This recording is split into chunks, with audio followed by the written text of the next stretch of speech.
Okay, let's unpack this. We spend the vast majority of our waking lives, focused on the living part of life. We plan careers, we optimize our diets, we plan vacations down to the hour. We have apps for everything. Yeah. Sleep tracking, calorie Ev- counting. Everything. But there's one absolute certainty, a fixed point on the horizon that we usually try very hard to ignore. The source we're analyzing today calls it the final terminal, Death. death. It is the one appointment on the calendar that you absolutely cannot reschedule. And yet it's the one we're least prepared for. Exactly. And usually when we discuss death, we look at it through, I don't know, a philosophical lens or maybe a biological one, make the most of today or leaving a legacy. Sure. But the source on the desk today is offering something different. It's not offering a comfort blanket, it's offering a technical manual. We are doing a deep dive into a speech titled The Covenant of True Love and the Heavenly Home. And this was delivered by Myung on September 5, 1982 at Belvedere. Mm. And right off the bat, we really need to frame this correctly for you. This isn't a generic live, laugh, love kind of inspirational talk. Yeah. We are stepping into a rigorous, almost engineering-like theological worldview. Rigorous is the key word here. When I first saw the title, The Covenant of True Love, I was expecting something soft, maybe a little poetic. But the deeper I read, I realized this is actually a really demanding text. I mean, we're talking about strict definitions of marriage, physics, metaphors about electricity. And honestly, some incredibly blunt comments about physical appearance. Oh, absolutely. Things you would never hear in a modern self-help book. It is definitely blunt. But what's fascinating here is that the blunt it serves a specific logic. The source is trying to redefine the currency of human existence. It argues that the only thing that holds value across that border between life and death is this very specific concept of true love. So our mission today is to explore that currency. We're going to look at how this source defines the family unit, not just as a social thing, but as, well, a bridge to the afterlife. So grab your notebooks because we are about to get into the metaphysics of the heavenly home. So where does it start? Well, where does this worldview begin? It begins with the problem of fear. The speech opens with a premise that it creates the tension for everything that follows. It says that everyone is born as a descendant of the fall. Which basically means everyone starts out with a disadvantage, right? A sort of spiritual deficit. Exactly that, a spiritual deficit. The source argues that because of this fallen nature, humans have a deep, just, terrifying fear of death. It says that death is ordained by universal law, but we aren't given a forecast. You don't know if it's tomorrow or in 50 years. Right. And the source asks a pretty practical question. If there is a creator, and if there is universal law, why would the goal simply be a catastrophic end? That just doesn't make sense. It doesn't. If you believe in a creator, the logic follows that there must be a path to eternal life. And here is where the source frames religion in a really interesting way. It doesn't describe it as a comfort blanket or a cultural club. It describes it as a repair manual. A user guide, like something you pull out of the glove box when the engine light comes on. Yes. It says God initiated religion to guide mankind through the narrow gate to life, rather than the wide gate to destruction. It's presented as a technical necessity to, fix a broken connection. And this manual has a hierarchy of salvation. This was the step-by-step progression I saw. It starts with individual salvation, which is where I think most people stop thinking about it. Correct. Save my soul. That's where most theology focuses. But the source asks, where is family salvation? It outlines a sequence. Individual, then family, then tribe, nation, world, and finally cosmic salvation. Which includes the spirit world and even hell. Right. So you can't just save yourself and be done with it. It's an expansion pack model. You unlock one level, you have to move to the next. No, you can't just stop. And this is crucial for the rest of our discussion. The source emphasizes that family salvation is the immediate next step after the individual. You cannot bypass it. You can't skip the family to save the world. You can't. And to explain why we have this drive to connect things back to ourselves, the source uses this really interesting analogy about national identity. Oh yeah, the British person in the American Museum. Exactly. This is a great illustration of what the source calls innate desire. The speaker says if a British person sees a beautiful object, maybe a piece of art in America, their first instinct is, I wish this were in a British museum. They want to bring it home. Exactly. Or if an American finds something precious abroad, they want to bring it to their hometown. It illustrates that humans have this fundamental need to relate value back to their origin. It's not just about liking the object, it's about connecting the object to your roots. Precisely. The source argues this isn't taught in schools, it's an invisible sign on the forehead. And in this worldview, the ultimate origin isn't a country, it's God. But then the source pivots to what we usually try to hoard: gold, diamonds, stuff. The mountain of precious stones. Right. And the text is pretty dismissive of this. It says if you hoard gold, you just end up paranoid. You're worried about thieves. You can't sleep. And that tracks. If you have $1 billion under your mattress, you're probably not sleeping well. Not at all. But then it contrasts that with true love. And here's where the metaphysics really kick in. The source describes true love as something invisible. Thieves can't see it. It's weightless. You can carry it anywhere. But it's valuable enough that you would swap all that gold for it. This is where we get into the geometry lesson. I never thought I'd be talking about geometry and love, but here we are, the vertical line and the horizontal line. This is central to the cosmology presented here. So imagine a grid. The vertical line represents the invisible Father God. Okay. The horizontal line represents the true parents, or the perfected physical manifestation of humanity. And the magic happens where they cross? Yes. The source is very specific about this. True love begins at the 90-degree angle where the vertical and horizontal meet. It says when they're harmonized, it creates an eternal circular motion. There's this quote that really stuck with me. It says, "The motor turns, but no power turns it. It just ignites." It's describing a kind of perpetual motion machine of love. Self-sustaining. Yeah. And it uses a very vivid, almost physical image to describe the intensity of this union. The marble analogy. Oh, this was wild. It says, when lovers, God, and true parents unite, they don't just hang out, they compress. Compressed into a small ball, like a marble. And it says the smaller the ball, the faster it spins. And the sensation inside that marble is described as suffocating, breathtaking. It's suggesting that spiritual intimacy isn't just a warm, fuzzy feeling. It's a high-velocity, high-pressure state of being. It argues that God wants to experience this suffocating intensity with you. So it's dynamic, not static. It's not floating on a cloud playing a harp. It's being inside a particle accelerator of emotion. Which brings us to the practical application of all this: marriage. But in this text, a spouse isn't just a partner or a friend.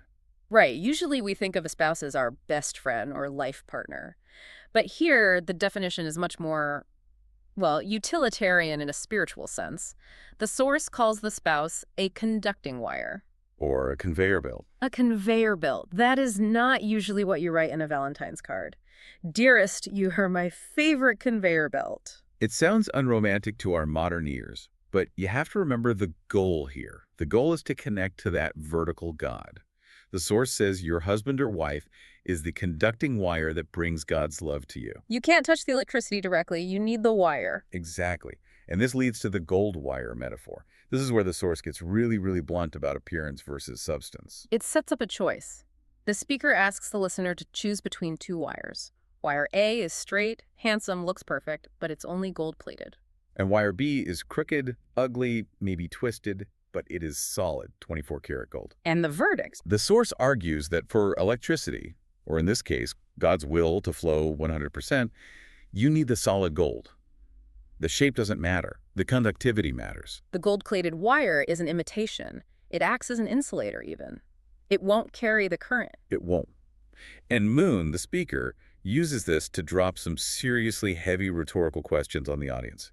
He literally asks the women, "You sisters who are proud to have the ugliest husband, raise your hands." Wow. It's shocking, but look at the rationale. He suggests that handsome people, or Hollywood movie stars, are often like that gold-plated wire. They might be too focused on themselves, on the changeable aspects of life, like fashion or appearance. He even says many Unification Church women look like ghosts. I mean, he is not holding back. He is not, but he frames it as a badge of honor. He's asking, would you rather have someone who looks like a ghost but has unchangeable solid gold love? Or a cover girl who changes her costume 3 times a day but has no real substance? He really hammers this idea that looking good can actually be a hindrance. He mentions a man who might smell bad, have only 2 teeth, and be almost blind. Right. And he asks, could that man be genuine 24-karat gold? The answer from the source is yes. And if he is, He is a better spouse than the handsome man with the fancy breast pocket handkerchief. Because the ugly wire conducts the electricity just as well, if not better because it's solid. Exactly. It's a total inversion of worldly values. In the dating world, we swipe on the photo, we look for the straightest, shiniest wire. This source says, you're looking for the wrong thing. Now, the speaker doesn't just preach this. He uses his own life as a case study. And this gets into some really personal history. He talks about his first wife. He does. And he describes her as outstanding as an individual. He doesn't villainize her character. But the flaw, according to this worldview, was that she focused on their private family well-being. She wanted a normal life. The gold-plated life, maybe. Maybe. Moon claims that if he had listened to her and focused on just their private happiness, it would have led to permanent death, in a spiritual sense. He says he had to choose the public mission over the private home. So she left. And then he contrasts this with his current wife, who he refers to as mother. And honestly, the description of her life is intense. He uses the words untold suffering. It's a stark picture. He says she has no freedom. She doesn't determine her own schedule. She sleeps only when he allows it. He describes her attending long sermons even when she's dizzy or ill. To a modern listener, that sounds incredibly controlling, but how is he framing it? He seems to be presenting it as a virtue. He frames it as absolute unity with the public mission. He says her obedience isn't about oppression, but about being a necessary support for the salvation of others. He says if he were doing this for his own glory, he would be a monster.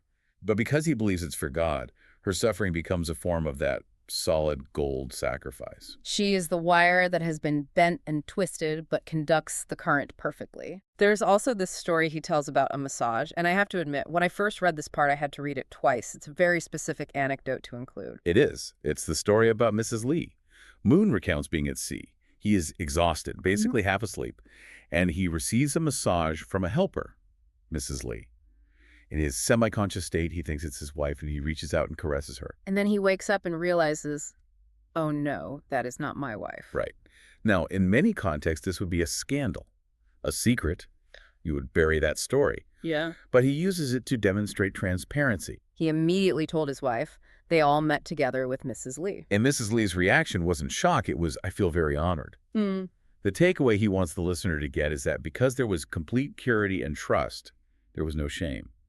He uses it to argue that in a true family, there are no secrets. It's all about that purity of the conducting wire again. If there's a secret, the wire is broken. Transparency is conductivity. So we've got the wire, we've got the sacrifice, the transparency. Let's talk about the payoff. The source introduces this concept of an ID card for heaven. This brings us back to the final terminal. The source asserts that true love is literally an ID card. So when you get to the pearly gates, or the East Garden as he calls it, you can't just walk in. You need credentials. And those credentials are your relationships. He says, without this ID card, you cannot greet the true parents in the afterlife. But if you have it, you have carte blanche. You can go anywhere. You can even command God. That seems like a massive reversal of the hierarchy we just talked about. It is. It's the result of that marble unity we discussed. Yeah. He says, if you possess true love, you can say, I want you, God. Please come and join with my true love right away. And God will say, yes, I will. That's a bold claim. God becomes the guest of your love. Precisely. But here is the kicker. How do you get the card validated? It seems like it's not just about you and your spouse. The source brings the children into it. This is the final test. The certificate of your marriage isn't signed by a priest or a judge. It's signed by your children. That is such a high bar. It is. The source says the ultimate test is whether your children can testify that their parents were saints, that they never fought, that they lived entirely for God. Never fought. I mean, just thinking about the reality of family life bills, stress, disagreements, that is a standard of perfection that's incredibly difficult. It is, but the text says, under no circumstances do we show strain or tears in front of the children. The children's testimony effectively becomes your passport. It's interesting because it shifts the judgment from a deity looking down to the people who actually lived with you looking up. Which connects right back to the transparency idea. You can't fake it with your kids. You can't be gold-plated for your children. They'll see the base metal underneath. They'll know if they say you are gold, you are truly gold. That is the argument. So if we zoom out, the mission of this deep dive was to look at a worldview where family is the vehicle for salvation. Right. It starts in the fear of death, offers religion as the manual, defines the spouse as the conducting wire to God, and demands a solid gold sacrifice of the self-all to obtain this ID card validated by your own children. It really reframes the whole idea of happily ever after. In this view, happily ever after isn't a cozy apartment and a nice vacation. It's a high voltage connection that might require being the crooked, ugly wire to work. That's the core message. The source suggests that the family unit is the final terminal of love, and you, the listener, are expected to be a spearhead, that's the word he uses, penetrating through the difficulties to reach that goal. It leaves us with a pretty provocative thought to mull over. I mean, we live in a world that is obsessed with the gold-plated life. We want the perfect Instagram photo, the handsome partner, the smooth, straight path. The aesthetic of perfection. But this source suggests that gold-plated perfection is actually an insulator. It stops a current. It prevents that marble-like compression with the divine. Exactly. So the question for you listening is this. In your own life, in your own relationships, are you chasing the straight, shiny wire because it looks good? Or are you willing to be the crooked, solid gold wire that actually carries the current? It forces you to ask, what are you actually conducting? Appearance Yeah. or reality? Something to think about next time you're judging a book or a wire by its cover. Thanks for diving deep with us today. See you next time.